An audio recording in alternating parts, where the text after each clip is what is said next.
Today, ladies and gentlemen, we have a real treat. A real treat indeed. We have my father, my dad, Mr. Yehuda Edward Teto World Honig. Welcome to the show, Dad. Thank you. So, before we even start, I just need to dispel something. Let's start with this. How old are you? 60. And what is the number one app you use on your phone? TikTok. How many TikToks do you think you watch a day? 100? Probably 200? Probably more. More. And how many do you 300? send? More. How many do you send a day? 10. Okay. For you people who think that TikTok's only for Gen Z, this is your proof. We had to start with that. And I feel like that is why you wanted to do this. So why are you getting into social media now? Why now? Because the wave of the future. Okay. You heard it here first. I do it for a living, but thanks, Dad. Appreciate it. So we wanted to talk today about what they know you for, which is your insane knowledge of miles and points and how that all works, right? Yes. So tell me about how you got into miles in the first place, the whole points game. Well, years ago, I'd say about 40 years ago when I first got married, close to 40 years ago when I first got married, there were very few airlines that had miles. American Airlines was the first one. They started in 1981. There was no such thing as hotel points. And then they started doing promotions, such as in the old days of ancient civilization, like my generation, we had phones attached to the wall. You paid for local service and you paid for long-distance service. So Okay, go ahead. you can pay for your long-distance service from a different company. So there was a company called MCI, and they were offering bonuses if you signed up for long-distance service through them. I had 3 telephone lines in the house. I figured, hey, I can get 3 bonuses. So I did 3 different, I don't remember exactly if I had to use different names and so on and so forth. And I started realizing that miles is a great way of getting something for nothing, something for free. The funny thing is I went to my wife and I started explaining to her the whole concept of miles and how we can fly for free. And she laughed at me and she said, what are you going to get, a free cup of coffee? In the meantime, since then, I probably, in my estimation, accumulated between 50 to 75 million miles. I've been all over the world, only first class. Every country, every continent, every city, the most amazing flights. And what I also realized, $0. Of course, you have to pay a small tax amount and so on and so forth. But for the most part, the value was tremendous. For example, just 2 flights come to mind. I went to Dubai, first class, with a shower, $21,000 ticket per person. I used 275,000 miles. No money. I went to Australia, first class, again, around $20,000 per person, per flight, first class. Didn't pay a thing.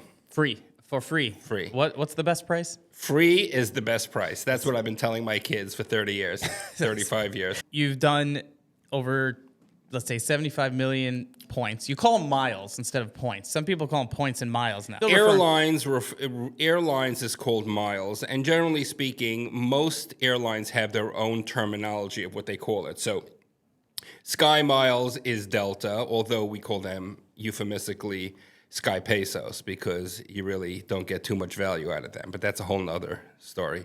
And most airlines have their own nomenclature, but at the same time, generally miles refers to airline miles and points refer to hotel points. Got it. So let's talk about some of your exploits, let's say, over the last 30 years. Years ago. So I think it's important to note, you didn't spend $60 million in the last 10 years. No. This is all from, as we call it, shtick, right? Bonuses, promotions, or finding the crack in the system. Now, you have to understand that years ago, this is before the internet was around, everything I did was trial and error. In fact, when I had to apply for a new credit card to get bonus miles, I actually filled out a paper application and sent it through the mail. Wow. Crazy days. And somehow we built the world. Us old generation people built the world somehow. You figured it out. Without cell phones, without... what was the original question? The question was... Some of the exploits. Yes. Like I said before, the internet was in its infancy. So I somehow figured out that if you walked into an American Express office, where living in New York, there are 5 American Express offices in New York City and 1 in Long Island. You can get on a platinum card, on an Amex Platinum card, $10,000 in traveler's checks every 2 weeks. Now, most of your audience... What was the official limit that they stated?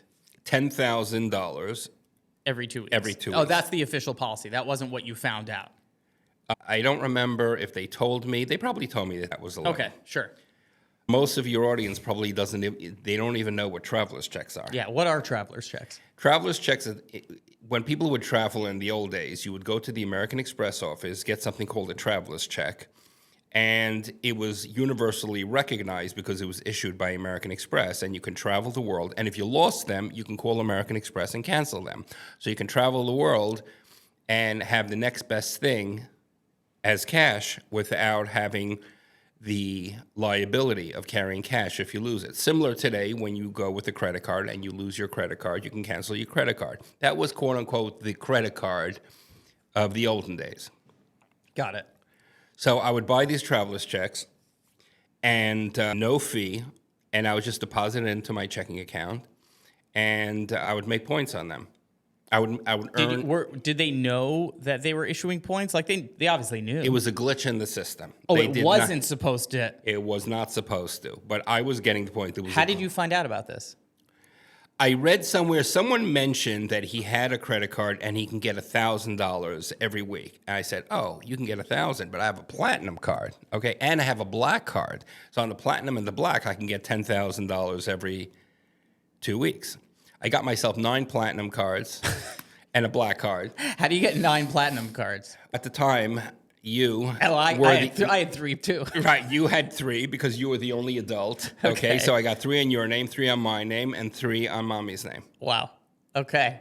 And how many miles did you make from this American Express traveler's check shtick? About 5 million miles. 5 million miles. Yes. So the process was you walked into the American Express office, you said, give me 10 on this, 10 on this, 10 on this, 10 on this. Correct. And then you just got 80,000 miles dumped into your account. 100,000 miles. 100,000 miles. Right. At a time. And I would take the traveler's checks and deposit it into my bank account. The funniest thing was I was friendly with my bank manager. I would walk in to the bank with a stack of traveler's checks like this. And she goes, did you stamp every single one of them? Did you sign every single one? I go, every single one. I paid my kids $20 and I bought an automatic stamper to sign them. I remember you sent me once to get some traveler's checks. And I must have been like 19 or 20 years old. And you're just like, yeah, walk in the office, give him the credit card and say you want $10,000 on this one, $10,000 on this one. And like I walked out with 30 G's at like 19 years old. I'm like, I don't think I've ever held this much money. But I guess you didn't care because if I got robbed or whatever, you could just cancel them. Exactly. Best insurance policy. Now, the interesting thing is I spoke to my accountant.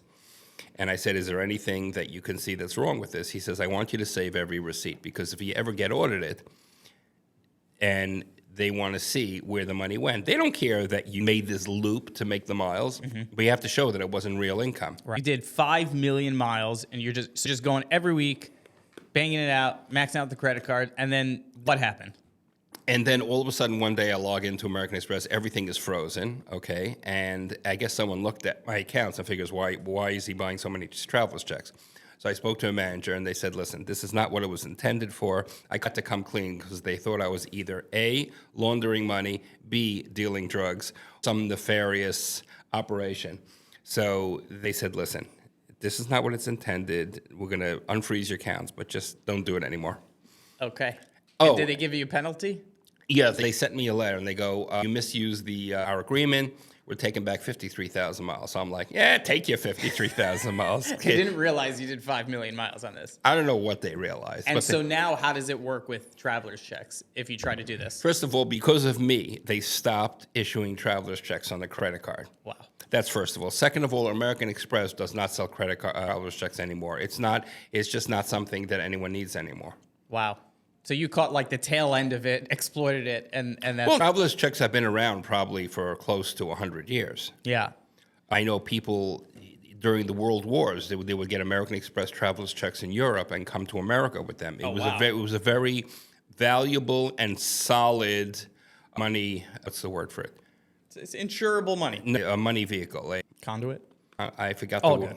All good. So I know about the traveler's checks one. Tell me about the pocketbooks. Or can you actually tell me, before the pocketbooks, like, I think it's important to note, like, you aren't the first guy to come up with shtick. Tell me about the pudding guy. See, the pudding guy, it sounds interesting. I just saw a clip on him yesterday. He made, I think, 2.5 million miles. I don't remember how many miles. A few million. A few million, but there was so much work involved. In other words, he had to go get the puddings. He had to rip off the labels. He had to dispose of the pudding. It was really ridiculous. But what is the pudding? Just tell me the synopsis. It was a promotion by this company. I think it was called Healthy Choice or something along those lines. That for every product you get 10 points. So he said, 10 miles or 100 miles, something along those lines. I don't remember. So he somehow figured out that he can buy pudding cups for 25 cents, take off the label, and collect the miles. He was essentially making 10 miles for every quarter. I don't remember the exact details. The math. You don't remember the math. It was a decent math, but I don't know if I would have done it because it was a little ridiculous. Over the years, they had another promotion, which I never did, silver dollars. You can buy silver dollars from the U.S. Mint. And you get points. And you got points, paid for a credit card, there's no fee, you got points for it, and then you just take the dollars and deposit it into a bank. I did it once. Big Dan's deals. It was a big Dan's deals, but it was ridiculous. To lug all that money into the bank, you needed a hand truck. It was ridiculous. And the bank really didn't want to take it. See, the traveler's checks are real checks. They don't care. Not to mention, you probably needed a hand truck for $2,000 of silver dollars or $5,000 of silver dollars. I walked in with $100,000 of traveler's checks in my hand. It was paper. No big deal. It was just a lot easier. What about the pocketbook one? Tell me about that one. It's not exactly the most kosher thing. Okay, so we can skip that one if you don't want to go into that. I'll go into it. We'll decide if you'll post it. All right, that's fine. Even today, there are these portals, these shopping portals, which for whatever reason, most people don't really pay attention to it. But if you're shopping, you might as well get the extra points. There's American Airline shopping portal. Chase had, I don't know if they still do, a shopping portal. I know I use Top Cashback, where you get a decent amount of cash back. And what do they do? Why would you use these portals? For whatever reason, I guess it drives business. I don't even know what the benefit is for the bank. But Chase had the shopping portal, where you can go into the department stores and you can buy merchandise on the portal and get 10 points per dollar, 10 points for every dollar that you spend. So there was a glitch in the system. Again, I live on glitches. There was a glitch in the system where if you returned the merchandise, they wouldn't take the points back. So first I did jewelry. And the problem with jewelry is when you walk into a department store and try to return jewelry, they look at you very funny. They bring out a machine and they want to check and they want to see if they switch the jewels or the diamonds. So I did that once and I stopped doing it. Then I figured out pocketbooks. Handbags, as everyone knows, are very expensive. So I would go through the Chase portal.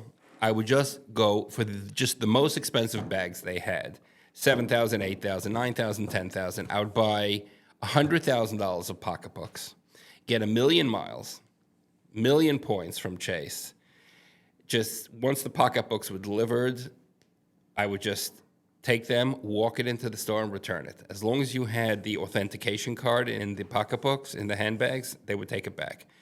I did millions and millions of points on that. I remember when I got the pocketbooks, some of my wife and my daughters wanted to take one. I was like, oh no, you're not touching that. Don't even look at it.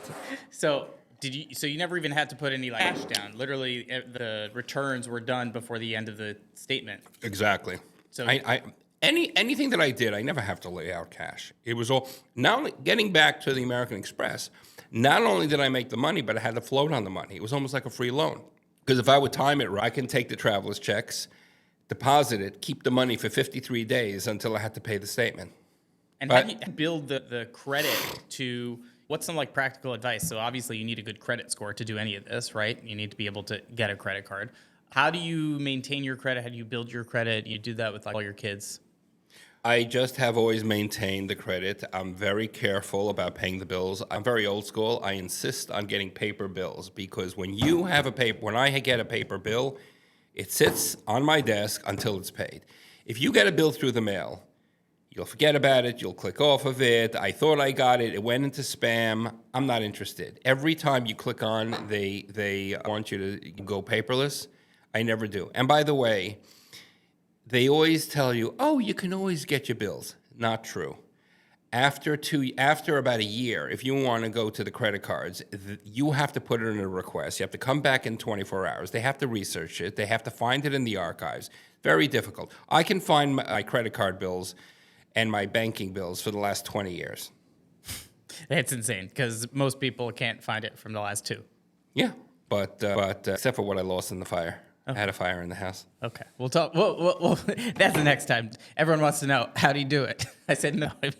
My kids were in the house. I don't think you would have done it. Yeah. To mention, there's 2 or 3 different investigators that come through. There's no way to play around with that. Yeah, no, you definitely In cannot. fact, we'll talk about that. Okay, so we've done a lot of stuff on points. Now let's talk about like redeeming points because I feel like a lot of people know how to earn points, but then they always say, I can't ever find a flight that I want. And I know a lot of people will come to you. So maybe tell us about like some of like the craziest things you've done for redeeming, like the bar mitzvah trip, for example.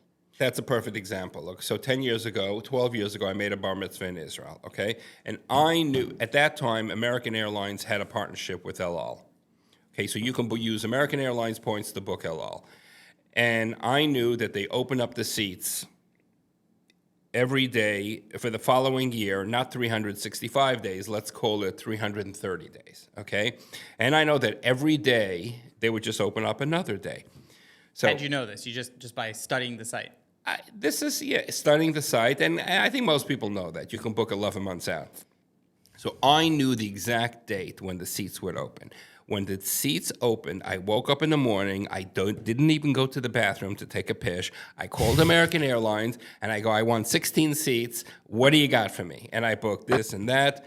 I was able to book 16 seats, not on the same 16 flight. seats in business class. Oh, that's another thing, in business class. Yeah, of course, yeah. How many seats were in the whole business class?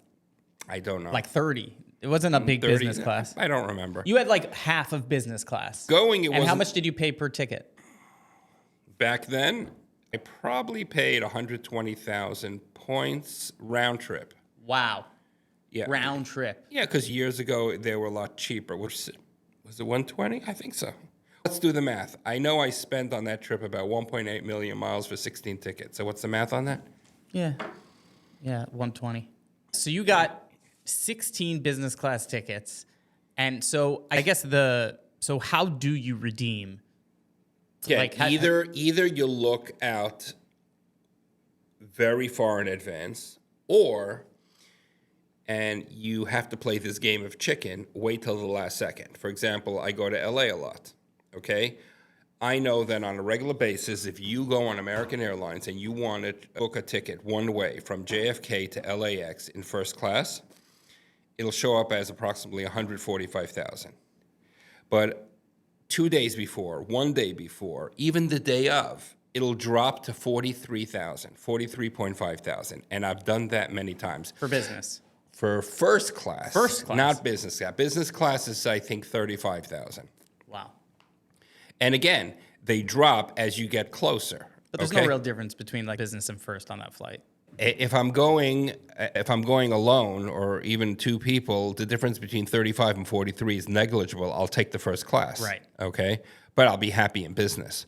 The difference with business on American is it's 2 and 2, which you're sitting next to someone. First class, you have your own private pods. But I've even changed it on the same day. I went to LA recently. I was on the 9 p.m. flight, but I knew it would get me into LA at 1 a.m. I wanted to get on the 5 o'clock flight. I knew there were seats on that flight. I was going to go stand by. I was just about to leave for the airport, and I look at my app. Boom, it's available. Cancel the 9 p.m. flight, book the 5 p.m. flight, guaranteed 43,500 points. So if you're trying to go somewhere and you're trying to use miles, what's the way to do it? And you had to teach me this. First of all, I'm constantly looking. So I'll look at flights, and I'll book the best possible flight. and the best possible airline.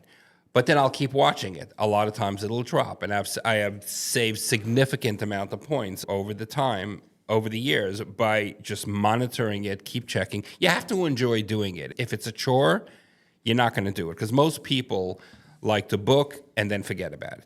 Right. But I love looking. And one of the great things that the airlines have done is that they used to charge a cancellation fee. Now you can cancel on points for free, no fee. So I can book and cancel every day, all day long. So essentially what you're saying is when you're looking to redeem points, don't expect to find it Exactly. on the first day. Exactly. You might find it, and even if you find it, you still should keep checking to see if the price has dropped. And I've done that, and I've saved significant amount of miles by constantly watching it. But maybe explain to me why you might have to check for 2 weeks straight.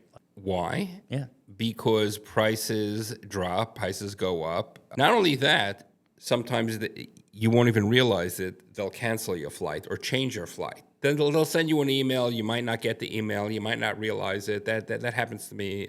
That happened to me many times. When the airlines don't have full capacity, if they have a Saturday night flight at 9:30 p.m. and there's not enough people booking the flight, they'll just cancel the flight. Really? Yes. Just to save the money.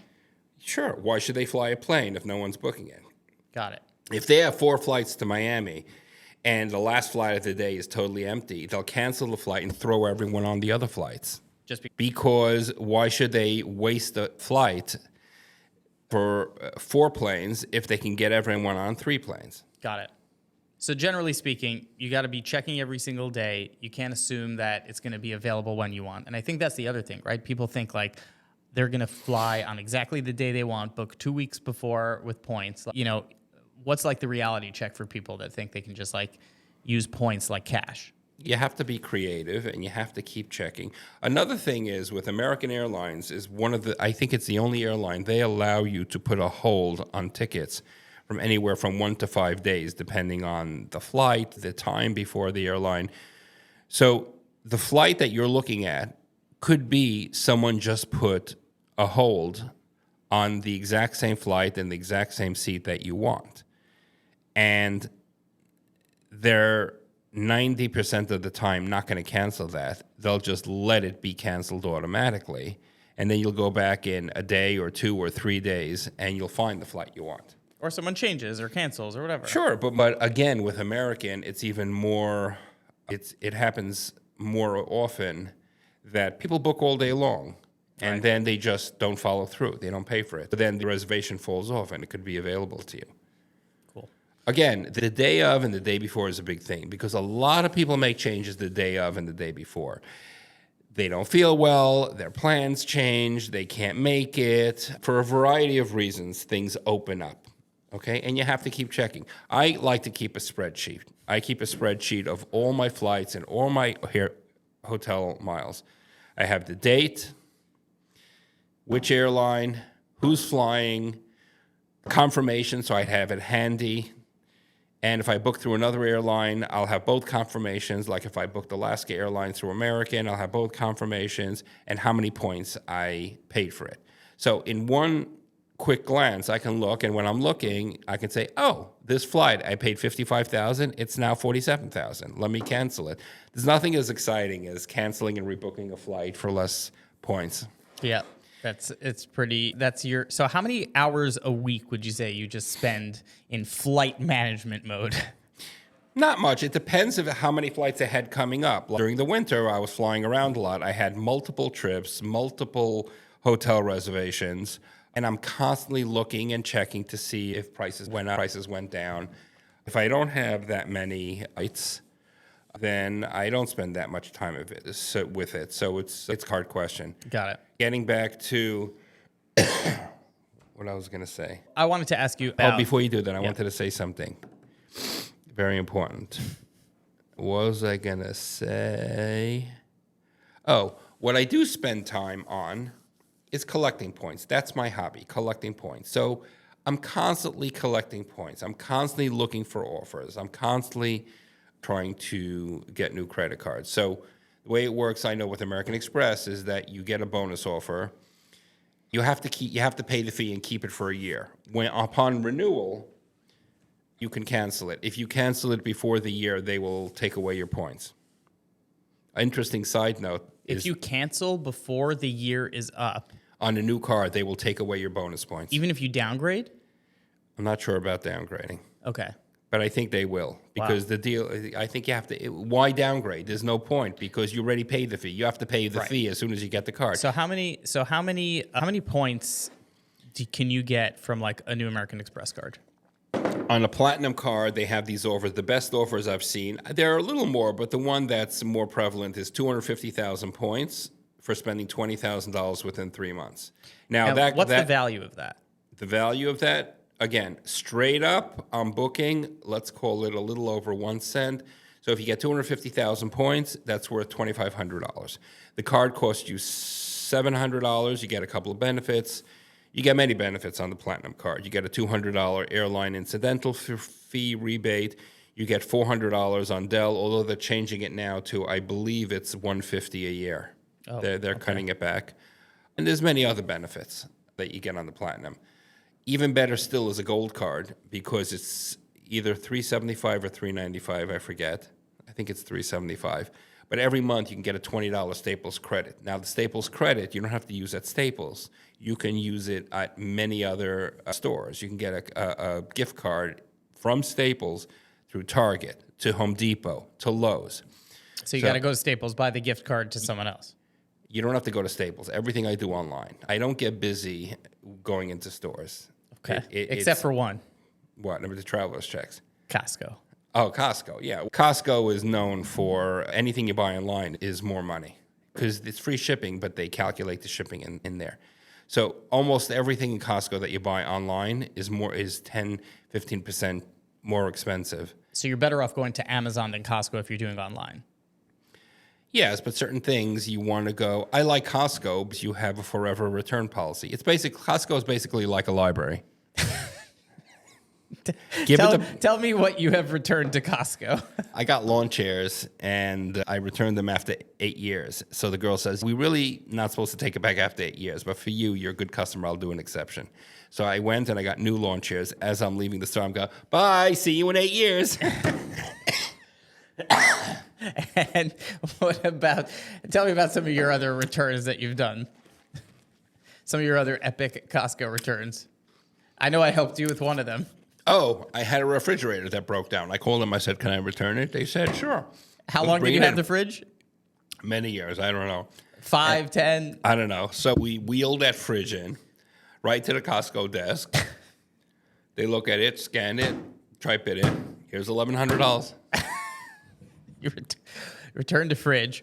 You also have some other Costco hacks. You love Costco. Well, Costco is a great store because it has great value. Yeah. Well, what's the trick to getting in? Oh, a couple of tricks. First of all, if you don't have a membership, you can get in by stating, at least in New York, if you state that you have to go if you want to go to the drugstore, by law, they have to let you in without a membership if you want to go to the drugstore. That's A. B, if you buy a gift card from Costco, you can go in without a membership just to buy something on the gift card. So you can just go online, buy a gift card to Costco, and just say, I have a gift card? Exactly. And just show the confirmation screen. Exactly. Now, for me, I spend a lot in Costco, and I know every year I get a check for $250, $300. So the $120 membership I'm actually making money on it. Wow. Okay. So, I know you love Costco. And so let's get back to the points for a second. What is the value of a point versus what you get for a point? Basic value, you can call American Express, and especially if you have a platinum card, you can book a ticket 1 for 1. In other words, 1 point is 1 cent. 1 point is 1 cent, correct. 1 point is 1 cent. But if you have a platinum card and you book an airline ticket through American Express Platinum, you'll get a 35% rebate. So that means it's worth about 1.35. Now, again, I've gotten better values. Like I said before, when I went on Emirates first class, a $21,000 ticket for 272,000 points, that came out to 9 cents per mile. That was a tremendous value. Right. So what you were saying... Think about it. For 1 don't forget, when you get a 250,000 mile bonus on a credit card, besides the 250,000 mile bonus, you're also making the points on the 20,000 that you spend. And also with Amex Platinum, any purchase over 5,000, you get a 50% bonus. Oh, wow. So if you think about it, on one new credit card application, I could fly on a $21,000 first class ticket to Dubai. Just by applying for a new credit card, paying the $700 fee, and even on the $700 fee, I get some money back on the incidentals. So how do you just manage it? How many credit cards do you have at any given time? Probably 30, 40. I have piles. Somehow I'm very organized. Like I said, the most important thing is make sure you get paper bills. If you don't get paper bills, your head's going to spin. You're not going to know which way is up. I know the paper bills comes in my mailbox. The bill is due. I look it over, and Paper bills. paper bills. Got it. Let's move on from the miles and the points for a second, because I know you got some other value to bring to the table. One thing you're excellent at is not getting screwed. You've taught me over many years how to stick it to the man and how to get because consumers get screwed all the time, right? You buy something, whatever. When I was 17, right, I bought this DVD writer from Sony, and the thing never worked. I sued Sony and won. It was You sued Sony. I sued Sony. You did it for me. But Right. yeah, we bought this thing, this DVD writer. It never worked. It sent them for repair. They sent it back. They said it's not broken. Then they said the warranty's expired. I couldn't return it. And it was like $300 or something. So I think, so you helped me fill out the small claims suit. We sent it to just what was it, 515 Madison Avenue, whatever the Sony building address is. We just sent it there. 2 weeks later, the head of the legal department calls me. He says, Mr. Honig, we really don't want to go to trial. Is there any case that we could settle? And I said, okay, I'm listening. And he said, take a look at our website. Let me know if you like anything. So I picked out like a $3,000 computer, and he signed the release. We'll overnight it to your house. It was the coolest thing. So this is something that most people don't realize. Practically every jurisdiction in the United States has a part for small claims, which is basically, as a friend of mine euphemistically called, the little people's court. It's not fancy. There's no deposition. There's no fancy trial. It's just... You don't need a lawyer. You don't need a lawyer. In fact, in New York City, you can sue someone for $20. For $20, you can sue someone for up to $10,000. And most people, they have a claim. There's a lot that gets covered up to $10,000. Not only that, if you live out of New York City, you can send it in through the mail. It's a one-page application. You send in a $20 money order. Boom, you're in business. They'll send you back the date. They'll send the summons to whoever you're suing it to. And then you come to court. You present your documents. You present your case. Like I said, it's very simple. Most of the time, the other party doesn't even show up. Here's the thing. If it's a big corporation, most big corporations, the first thing they do is send it to the legal department. Now, once you send it to the legal department, then they have to go to court. It costs them thousands of dollars just to walk into the courtroom. So if you have a legitimate claim and it's reasonable and they feel you're going to win anyway, they'd rather just settle with you because it's going to cost them so much more money just to show up to court. Now, what most people don't understand is that when they call a quote-unquote big company, their first line of defense is the agent on the phone is, sorry, we can't help you, that's our policy, so on and so forth, and you're at their mercy. Once you sue someone in small claims, you're no longer at that mercy. All of a sudden, you and the big bad company are on equal footing. You both have to come in front of a judge, and the big company has to explain why you won't do XYZ for this little consumer on the other side. And all of a sudden, the tables are turned. Yeah. So you could basically bring any corporation not to its knees, but not to its knees, but most people have had the experience where they call customer service and they waste their time and they try to get a manager and then the next manager and so on and so forth. I bypass all of that. At the first sign of being jerked around, I'll send them a small claims, or many times I'll send a consumer complaint form. Now, every industry has a watchdog that they're fearful of. A lawyer is fearful of the Bar Association. A doctor is fearful of the Medical Association. A utility company is fearful of the Public Service Commission. So when you file a claim with those agencies, and you have to know the right agency, most of the time the company will get back to you and say, oh, how can we resolve it? Because they don't want to look bad to their regulatory agencies. And sometimes you have to do a combination of complaints. Like, you remember, you had a Scion that was destroyed in Hurricane Sandy, and for some reason you didn't get the bill, and then it was on my name, and there was a $1,700 shortfall, and then it was charged off, and I had a glitch on my credit. I called up Toyota, and I said, so we had this problem, Hurricane Sandy, can't help you. I said, I'm a customer of yours for 30 years, can't help you. What happened? I wrote 7 letters. I don't even remember who I wrote it to. Department of Transportation, the president, the governor, the Consumer Affairs Department, the Attorney General. By the time they got responses from the 5th letter, they called me up. They go, Mr. Honig, we're sorry. We're going to straighten out your credit. Don't call us. Don't bother us. We love you. And have a nice day. The key is knowing which hammer to use, okay? I have a whole list in my contacts of every banking, consumer department in the whole country. And if you hit the right buttons, you get the right response. So you don't have to get screwed. You don't have to get screwed if you know how to play the game. See, most people get sucked into that situation where they try to fight with the big guy. They try to speak to them and call the manager and write letters. And they don't care about your letters. They don't care about your complaints. How many people do you think go and sue an airline or go and sue a bank? Okay? Very few people. But once you do that, they don't want to be busy going to court. They just want to resolve it. Yeah. Yeah. You know, for anyone who's listening to this and they want to get started in this points game or whatever, what's like a great way to just get started? The best thing to do is follow Dan's deal. He is great, okay? He breaks things down. He has charts. He's always alerting people of bonuses, transfer bonuses. That's another thing. You can do very well with transfer bonuses. Chase recently had a transfer bonus. Transfer American Express to Bonvoy Marriott, you get a 70% bonus. Wow. Okay?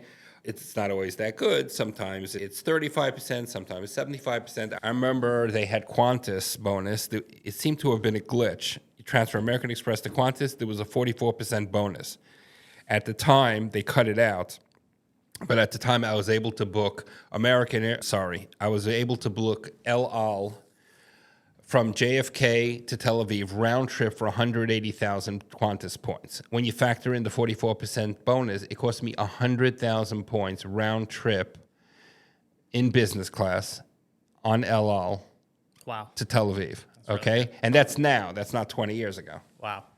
That's what you're paying 20 years ago. No, my point is that years ago, mileage seats were cheaper. The airlines are constantly raising the cost of miles. They're trying to, as usual, screw the people. Yeah. But there's always a new game. Whenever they try to, us people who like to follow the miles game. We're like mice. They try to trap us, and then we escape and try to whack-a-mole. And we find another game. You always find the game. The airlines and the credit card companies just hire you at this point. Oh, for sure. They really should hire me and say, okay, this is our promotion. Show me where we can get screwed. And you'll show them because you'll figure it out. Right. You'll figure it out. Okay, as we wrap this thing up, we got Kanai Nahara. How many grandchildren 13. that might be watching this one day on TikTok? We're going to start building their scores. What's the advice for them? Oh, the parents have to get them credit cards. At age 15, you can get a credit card on your minor, and if you add them onto your account, don't let them have the credit card. But if you add them onto the account, they'll start building credit. So from 15 years old, you start building your kids' credit. I know on Amex it is. I'm not sure about the other. Okay. All right. Now you got grandkids to build up at this point. Okay. This is the first of many, hopefully. We'll see how people like the Tedo-cast. Is that what we're going to call this? The Tedo-cast? Sure. Okay. Tedo-cast. We'll figure that out. Okay. Well, thank you for tuning in. Post your questions in the comments below. We'll get them in the next one. This is Edward Yehuda Honig. I don't know. What are we going with? Tedo World? Whatever you Just want. go for Teto. Okay. And that's it. Bye-bye.